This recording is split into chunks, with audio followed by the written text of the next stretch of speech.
Bah, il y a encore pas mal de choses à raconter, dis donc, en ce début de semaine. Salut tout le monde! J'espère que vous êtes en forme, hein, ce démarrage de cette nouvelle semaine, et pas n'importe laquelle, hein, le dernière semaine du mois d'août. On est le lundi 24 août 2026. Oui, la dernière semaine des vacances.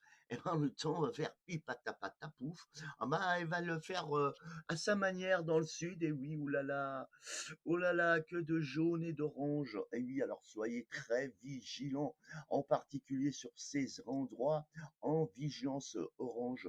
De gros orages sont à prévoir aujourd'hui, rapidement, avec malheureusement de fortes rafales de vent qui pourraient même atteindre des niveaux assez extrêmes. Donc vigilance, hein, sur ces régions, des orages brefs mais intenses. Donc vraiment, c'est un lot qui va montrer que, ben oui, c'est la fin de cette semaine, et ben c'est la fin de l'été, c'est la fin des vacances d'été plutôt. Alors soyez très vigilants, hein, vraiment, vraiment, vraiment, je tiens à vraiment le dire, hein, c'est vraiment un événement à haut de gamme, hein, qui va avoir lieu sur ces régions. Tout autour, c'est des salpes plus ou moins orageuses qui remontent, hein, et bien sûr, toujours les mêmes qui seront épargnés, c'est les Hauts-de-France à la Lorraine. Eh ben oui, oh, bah, écoute, hein. Et la Corse sera aussi sous l'effet de la canicule. Aucun phénomène n'est à prévoir, sinon au niveau des températures extrêmes, on est vraiment en train de signer la fin totale de ces longues durées de chaleur plus ou moins violentes, hein, qu'on a connues et qui a tout cramé là, comme je vous montre l'image malheureusement de la nature qui a pris une énorme claque. Et c'est vrai que ça commence à réveiller les consciences, les gens commencent à en parler. Waouh, quelle tristesse de nos forêts dans les états qui sont. Alors est-ce que les arbres sont morts? Non, je le dis tout de suite, non. Mais on verra bien les dégâts l'année prochaine, hein, c'est surtout le printemps qu'on aura la véritable signature de preuve si cette canicule, et surtout que je tiens à signaler quand même qu'on entre dans un événement mondial qui n'a jamais été aussi, je répète, hein, qui n'a jamais été enregistré depuis que les relevés météo, en particulier en France, a été réalisé. Ce qui veut dire que les effets de super XXL El Niño, qui rentrent dans une extrême jamais connue pour le moment, avec les éléments amplitude de nos effets économiques, donc le sacré réchauffement climatique, auront des conséquences. Et voilà les vérités de ce qu'il va se passer pour les prochains mois et surtout pour cet hiver 2026 à 2027.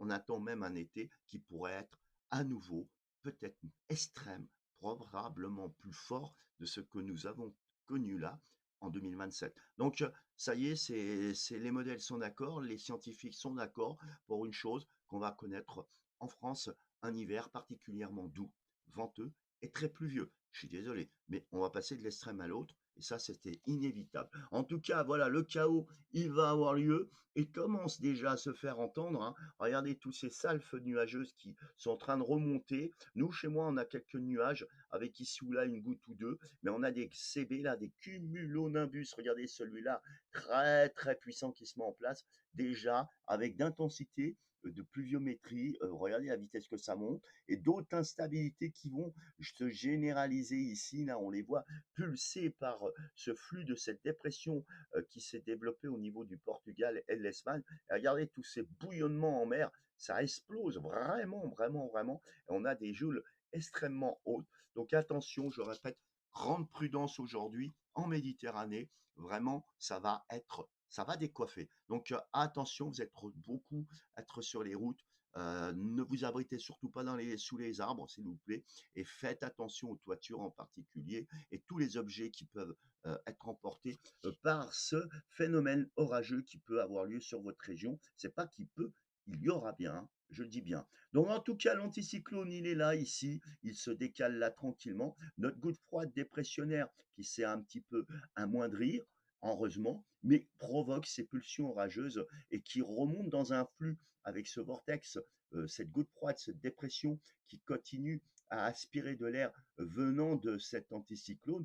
Et donc, du coup, bah, ça s'alimente dans le sens contraire d'une aiguille d'une montre, alors qu'un anticyclone, c'est dans le sens d'une aiguille d'une montre. Donc tout est en train de cogiter pour que ces pulsions orageuses amènent de la chaleur sur le territoire. Et plus vous montez vers le nord, comme on est proche de l'anticyclone et de ce vent de nord, eh ben, les températures sont plus fraîches. Donc conflit de masse d'air inévitable se produit et d'où ces pulsions orageuses qui vont persister en journée et en particulier comme on le voit pour ce lundi, qui vont remonter correctement sur le pays avec des intensités assez marquées à extrêmes par endroits, avec des risques de phénomènes tourbillonnaires aussi, surtout au niveau de la mer proche des côtes. Donc vigilance, y compris, regardez, sur l'Espagne et le Portugal subissent le cœur de la dépression et provoquent aussi des événements dangereux. Donc on va en entendre parler médiatiquement, malheureusement.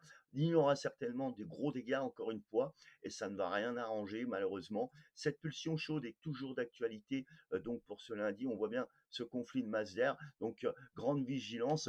Côté des températures, il faut savoir quand même qu'hier, on a eu un temps agréable avec 24 degrés en Lorraine, mais la chaleur avait déjà été très importante au niveau du sud, comme je vous le montre cette carte qui montre les relevés des températures, et énormément de monde encore sur les plages en France qui ont profité de ce rayon de soleil. Donc ça fait du bien de dire que voilà, parce que cette semaine, ça ne sera pas la même configuration. On est vraiment dans une situation comme là, on voit mardi, et bien entre lundi et mardi, c'est vraiment un temps de chien qu'on va avoir au-dessus de la tête.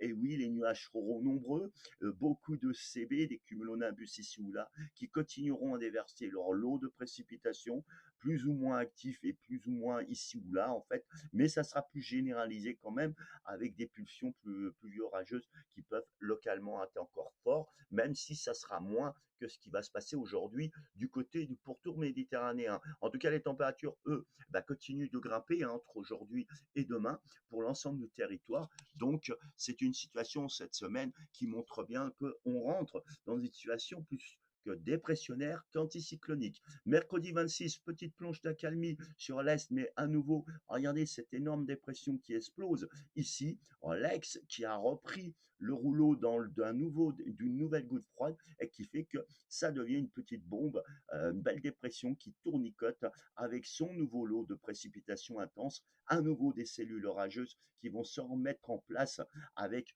des températures qui seront plutôt hautes, donc conflit de masse d'air à nouveau, et on risque de subir jeudi des situations météorologiques à nouveau exécrables sur l'ensemble du territoire, avec pourquoi pas de nouveau des événements violents, voire extrêmes peut-être, sur les régions, toujours les mêmes ciblées du sud, et ça remonterait cette fois-ci vers la Belgique. Donc on voit avec ce conflit de masse d'air, eh ben, il y a énormément de chaleur, on aura des températures au-delà de 25 degrés au nord de la Loire et peut-être même 30-35 vers les régions du sud. Mais on voit qu'à l'ouest, avec cette goutte froide, eh ben, la situation se calme un peu, mais disons se calme un peu aux côtés des températures, et ce sera surtout entre mercredi, jeudi et vendredi que toutes ces pulsions orageuses et cette goutte froide, cette dépression remontera vers les endroits de la Norvège et donc se comblera pour la France avec encore une ligne orageuse qui pourrait s'organiser du midi en remontant vers la Suisse et l'instabilité plutôt vers l'ouest avec une baisse notable des températures. Mais la fiabilité, elle est tellement moche qu'on ne peut pas savoir ce qui va vraiment se passer entre la réalité et de ce que les modèles nous montrent. Si on se propulse vers le samedi 29, on sera toujours dans un flux océanique plus ou moins mou, avec pas mal de nuages au sommet. Plus que vous irez vers le sud, plus que ce soleil sera présent avec des belles planches de température normale, agréables pour la saison. Et plus qu'on ira au nord, les nuages seront plus nombreux, ici ou là des averses. Et les températures resteront de saison, on va dire. Et puis pour le week-end, on va s'arrêter au dimanche 30 août, c'est la même configuration, toujours le même flux de nord-ouest, en grosso modo, température plus agréable au sud qu'au nord, mais l'instabilité pourrait persister encore et encore, toujours d'accord, on ne changera pas la modèle, puis on voit que ça pourrait peut-être s'améliorer vers le 2 septembre, mais c'est loin, donc j'arrête là, parce que les modèles sont à l'arrache. La fiabilité, elle est 1 sur 5. Donc, ça sert à rien de baver, baver, baver pour rien. Et puis que demain, je vais vous chanter une autre chanson. Donc, en tout cas, vous avez bien compris, c'est une semaine qui sera très agitée, en particulier aujourd'hui et probablement jeudi à vendredi. Donc, attention sur la pourtour méditerranéen, en particulier aujourd'hui et jusqu'au moins demain matin, qu'il y a des événements extrêmes. Etofex, le centre d'études de phénomènes orageux européen, annonce bien que le risque de niveau 3 est prévu au niveau de la Méditerranée. Kerenos, si vous avez suivi, je vous mettrai le lien, tout au moins, eux, voient le niveau 2, donc du niveau rouge au niveau de la Méditerranée. Et vous avez bien compris que Météo France, eux, voient vigilance orange. Donc voilà, il y a peut-être même le rouge aura peut-être été le bienvenu pour certains endroits. J'espère pas que ces extrêmes auront lieu, mais soyez vigilants, ça ne rigolera pas aujourd'hui, ça va passer très vite. Et c'est énormément de vent qui pourrait atteindre probablement localement, sous ses plus grosses cellules, jusqu'à 105. Alors là, si c'est 500 km/h, laisse tomber. Là, c'est plus possible. Jusqu'à 150, pourquoi pas, dans des rafales Arcus. Ce sont des orages en arc qui vont arriver, donc ils vont aller très très vite. Donc prudence, prudence. Soyez prudents. Et puis je vous dis à la revoyote. Et on se tient au jus pour les phénomènes qui suivront la semaine. Mais vous avez compris, cette semaine, c'est vraiment la dernière semaine des vacances. Ça sent le goût de l'automne et de la rentrée. Bisous à vous tous et courage pour ceux qui viennent de reprendre justement leur taf. Et oui, la fin des vacances. Bisous à vous tous. Je vous déprime, je le sais. Allez, ciao, j'arrête.